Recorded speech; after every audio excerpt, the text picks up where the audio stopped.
આજે અમારી માટે બહુ ખુશીની વાત છે કે અમારા એક સપોર્ટર જે બહુ દૂરથી આપણા વિડીયોઝને જોતા હતા, આજે સ્પેશિયલી એમને મળવાનો મોકો મળ્યો છે અને આજે સોશિયલ મીડિયા આશ્રમમાં એમના તરફથી, એમના પૂરા પરિવાર તરફથી ઘણો મોટો સહકાર પણ આપી રહ્યા છે.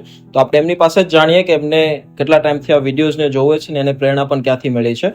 તો પહેલા તો થેન્ક યુ સો મચ, આજે તમને મળવાનો મને એક મોકો મળ્યો. શું નામ છે તમારું? રસમાબેન વિષ્ણુભાઈ પટેલ. રસમાબેન વિષ્ણુભાઈ પટેલ. રસમાબેન વિષ્ણુભાઈ પટેલ.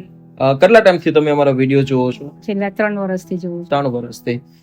શું તમને પ્રેરણા મળે છે અને આજે તમે કઈ રીતે સહયોગ બસ મને તો એવું છે કે તમે બહુ સારું કામ કરો છો અને અત્યારે આવું કરવું બહુ અઘરું છે અને તમે જે લોકોને લઈને આવો છો એ જોઈને મને એવું થાય કે આ ભાઈ આ કામ કેવી રીતે કરતા હશે એમ, એટલે મને તમારા માટે બહુ માન છે. Thank you so much. અને આમ હાલ અત્યારે ક્યાં રહી રહ્યા છો તમે? અત્યારે હું કેનેડા રહું છું પણ અત્યારે અહીંયા મહિના માટે આવી હતી. બરોબર.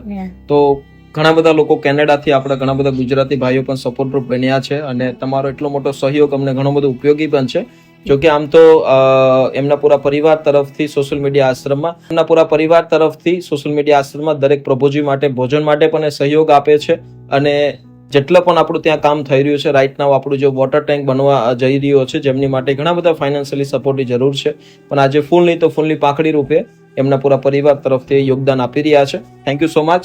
આજે તમે એટલો કિંમતી સમય લઈ આજે મળવાનો મોકો મળ્યો અને તમારી સ્વાસ્થ્યને ભગવાન ખૂબ તંદુરસ્તી આપે અને બસ આવી રીતે સહયોગરૂપ બનતા રહેજો.